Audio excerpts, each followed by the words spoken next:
নারীদেরকে বলবো, আপনারা পুরুষদের প্রতিদ্বন্দ্বী নন, আপনারা পুরুষদের পরিপূরক। একজন নেককার নারী একজন পুরুষের পিছনে থাকলে এই পুরুষ বিশ্ব জয় করতে পারবে ইনশাআল্লাহ। পরে আসেন নূহ আলাইহিস সালাম, তার স্ত্রী কি ঈমান এনেছিল? ঈমান আনে নাই। এখানে মনে রাখবেন, আপনি যদি ঈমান না আনেন, আকীদা ঠিক না করেন, আমল ঠিক না করেন, আপনার পরিচয়, বংশ, গোত্র, বর্ণ আপনাকে বাঁচাতে পারবে।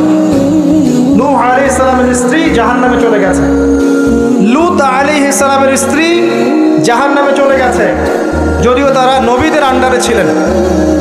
আল্লাহর রাসূল সাল্লাল্লাহু আলাইহি ওয়াসাল্লাম তার মেয়ে ফাতিমা রাদিয়াল্লাহু আনহাকে বলেছেন, দুনিয়াতে যা চাওয়ার আমার কাছে চেয়ে নাও, পরকালে তোমার উপকার করতে পারছি না আমি। আর ফাতিমা রাদিয়াল্লাহু আনহা কেমন মানুষ ছিলেন আপনারা জানেন। তো আমি আমাদের মা বোনদেরকে অনুরোধ করবো, আল্লাহকে ভয় করেন, নিজের নফস ঠিক করেন, নিজের কবরের ফিকির করেন, আমল আকীদা ঠিক করেন। আপনি কত বড় আলেমের স্ত্রী, কত বড় শাইখের স্ত্রী, আপনি আপনার স্বামী কত বড় পলিটিক্যাল লিডার, কত বড় সোশ্যাল লিডার, এটার মানদণ্ড আল্লাহ দেখবেন না। আপনার ঈমান, আমল, তাকওয়া শুধু আল্লাহ পাক দেখবেন। আসেন কোরআনের পাতায় পাতায় যাই, চলেন আপনাকে